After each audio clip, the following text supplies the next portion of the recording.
Hey everyone, welcome back to this week's PC gaming news, and it's been a pretty darn busy week. We had 2 new MMOs launch along with a much anticipated alpha. The upcoming Guild Wars 2 expansion got delayed, which is a bummer, but they also laid out some exciting plans for the game's future, which is not a bummer.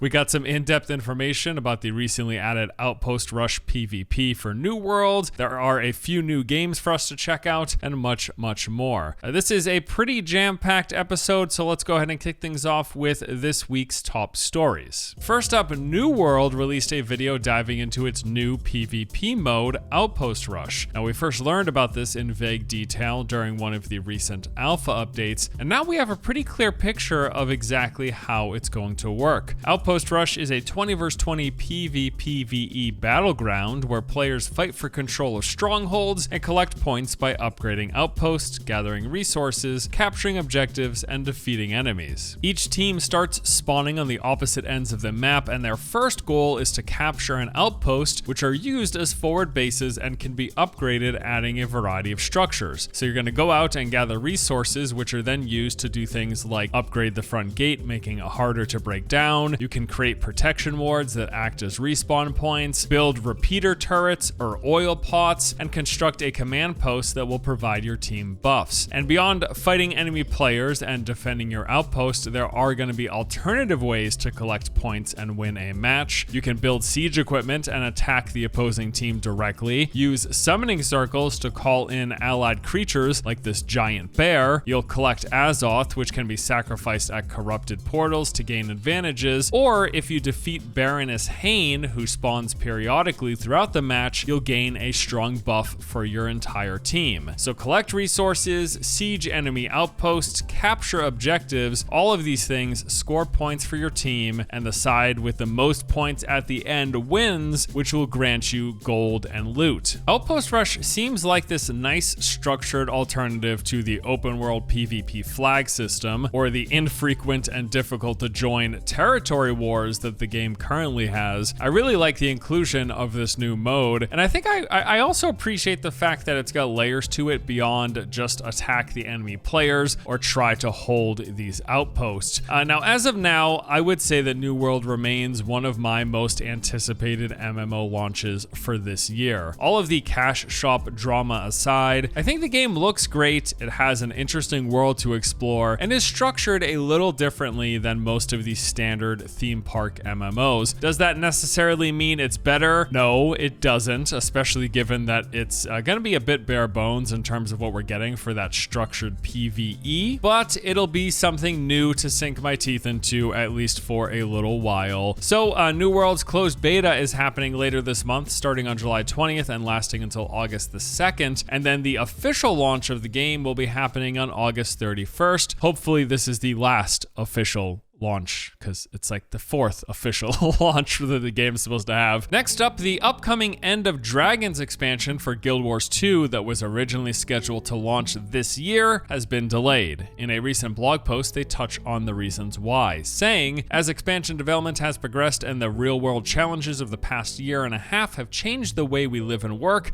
it's become clear that we need a little more time to deliver our creative vision for Cantha. As a result, we're delaying the release of Guild Wars 2 End of Dragons from late 2021 to early 2022. We appreciate your patience as we take the time to give the expansion the attention it deserves. Now, they go on to mention that even though the expansion has been delayed, they are going to be having this first look live stream for End of Dragons planned for July 27th, and that's going to give us a sneak peek of what is coming next year. As usual with most delays, obviously it's a bummer for those of us waiting to play it, but ultimately probably better that they take the time to make it as good as possible. So yeah, the blog post did start off talking about this delay, but they actually spend most of the article discussing various plans for the game's ongoing future. For starters, the former game director Colin Johansson has returned to the studio now as co-lead. He left ArenaNet back in 2016 to work on Amazon's Crucible, and we all know how that turned out. Now, his return actually also coincides with the return of Josh Davis, who also left to join Amazon in 2016 and comes back as ArenaNet's head of operations. Side note, it's pretty interesting that we have two people who left ArenaNet to go to Amazon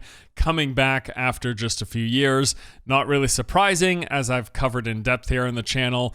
Amazon has had a pretty rough go of it when it comes to attempting to make video games. But anyways, back to Guild Wars 2. The return of these two brings with it a renewed focus on the game's future. They mention plans to upgrade the engine to DirectX 11, which will help performance, but also open up potential graphics upgrades later down the road. I find this very intriguing, as much as I enjoyed my revisit to Guild Wars 2 this past year, starting a new character and going back into those original zones from 2012 really highlighted this game's age. It just doesn't look particularly great in those early zones. So I think a graphics update would be pretty welcome. They also mention a renewed focus on world versus world, the living story, alliances, and various other features the player base has been requesting. And I think all of this points to the fact that Guild Wars 2 is far from winding down. For a while, I was hearing rumors that End of Dragons might be their last expansion before they move into Guild Wars 3, but the mention of an engine and potential graphics upgrade, along with this focus on more regular living content, has me thinking that Guild Wars 3 may not actually be in the cards.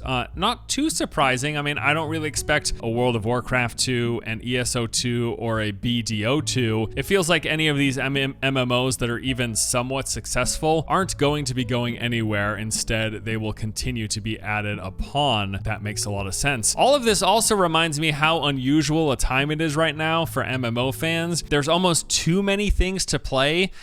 Besides like the new MMOs that are coming out this year and upcoming expansions for the existing MMOs, I am actually glad that End of Dragons is getting pushed back, because now at this point, I might actually have the time and opportunity to jump in and check it out, which I would really like to do. Speaking of new MMOs to play, this was one busy week. We had the launch of Crowfall, Sword of Legends Online, and the alpha preview event for Ashes of Creation. I had to make some serious decisions about what to spend my time on this week, although honestly it was a pretty easy choice. I'll touch on why later. Okay, so first up is Crowfall. This launched on Tuesday and had a bit of a rocky start. About halfway through the day, servers just started failing, apparently the result of several DDoS attacks, which makes a lot of sense since it probably wasn't the result of a huge population.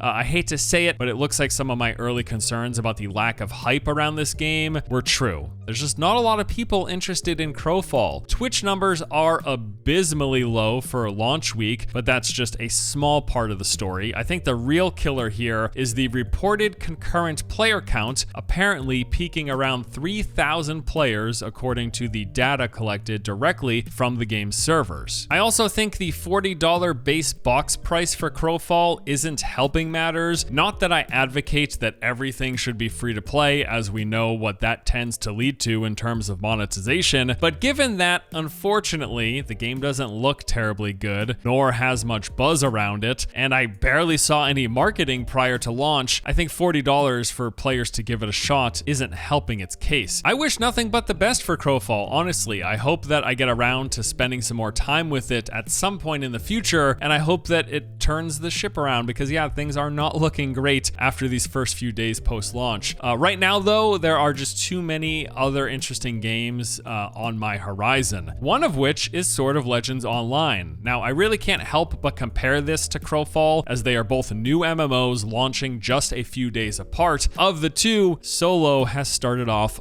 much better. Twitch viewership is higher, more importantly, concurrent player count is higher, and the overall sentiment that what I've seen online has been much more positive. Now, as of this recording, SteamDB shows that the game is peaking at over 17,000 concurrent players, and that number doesn't even include anyone who's using the game's official launcher outside of Steam, so those numbers are no doubt higher. In fact, on launch day, they had so much player demand that they had to spin up some extra servers. Now, from what I've seen, Solo is a fairly run-of-the-mill theme park MMO. There's this hybrid action tab target combat system with dungeons, raids, arena PvP, vertical gear progression, daily quests, etc. Apparently, though, it does all of this well enough in a fancy new package with this heavy Eastern theming that has led to the game's early success so far. Really hoping that I can find some time next week to give this thing a look. I haven't yet, but not due to a lack of of interest. Rather, it's because of the other new MMO that was playable this week, which was the alpha preview for Ashes of Creation. I decided to spend most of my time with this, mainly because it's a limited event. It started on Friday and is ending on Sunday, so I figured I should dive in before the servers go down, especially considering that this is one of the more anticipated upcoming MMOs. This is the thing, at least here on YouTube, that's been getting the most hype. There's a lot of excitement around Ashes, especially in recent months. I think the game looks to be promising to deliver on various systems and mechanics that players of MMOs really hope will spruce up the genre. Now, after sitting down and spending a few hours playing this myself, this is clearly an alpha, like a real honest-to-goodness alpha. I suspect that this game is probably 2 or 3 years away from launch, at least from what I've seen over this past weekend. Now, there are some good bones here, but they are just that. They are bones. There is nothing fleshed out. Animations don't look great on anything, be it the players or enemies. The world is super sparse and feels like someone just took a bunch of objects and plopped them down on the map. Nothing feels intentionally laid out, especially when you start to look closely at like the towns, the camps, or even just the wilderness. Being out in the world reminds me of those 3D game creation engines that I used to play around with, where I would just like take the tree doodad and click a bunch of times all over the place and then say, there it is, that's my forest.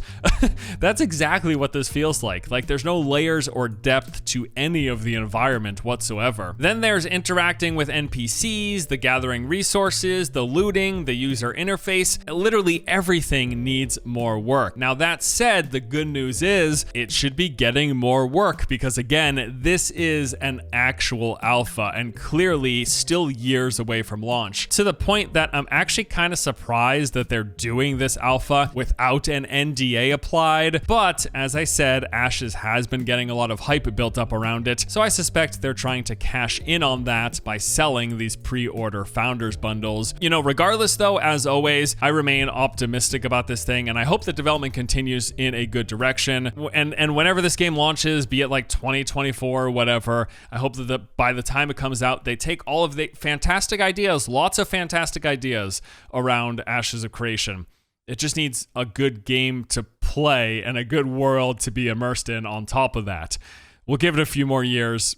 I suspect it's going to take as much time. Yeah. Okay, so next we've got a couple of new games to talk about, which is always a fun time. First up is Space Punks. This is a top-down multiplayer looter shooter being developed by Flying Wild Hog, the studio that made Shadow Warrior. So Space Punks is said to offer top-down run-and-gun gameplay that lets you pick from one of 4 characters and explore a living, breathing, ever-changing world. They say that their goal with this game is to line up with the studio's creative mission to make these action-packed, fast-paced, and wholeheartedly unique titles that transport players into unexpected and exciting new worlds. Every time I read one of these PR sentences, it feels like it was created by AI or something. Anyways, I don't know about you, but I can't help but look at this thing and immediately think this looks like top-down Borderlands, which isn't even necessarily a bad thing. Like, I would try a top-down Borderlands, and that seems to be what this is, so I guess we'll see how it pans out. Space Punks will be coming to Steam Early Access on July the 14th, and they also have an open beta planned sometime this upcoming winter. The other game I wanted to mention here is Lemnis Gate. Now, this was actually first revealed back in 2020, but I had never heard of it. This thing completely flew under the radar for me, and we've got a big update this week. So Lemnis Gate mixes FPS combat with turn-based strategy. Basically, you have to master the unique abilities of these deep space operatives and compete in 4-dimensional battles. What the hell? Seems like the game will have 2 major components, the strategy and FPS action. So this is a competitive game where you face off against other players in these matches. Now, the matches consist of 5 separate rounds, each round playing into the next. The strategy involves taking what happens in the first round of FPS action and then learning from those events and adapting to it to try to set yourself up for success in subsequent rounds. So you can do things like set up ambushes, try to fix any of your past mistakes, or bait your opponent into committing their own mistakes. There will be 7 different classes to pick from. These are called operatives, and each of them have their own unique abilities and loadouts loadouts to aid you in your strategy. And you'll have all 7 in a match and you can swap between them. Basically what this does is it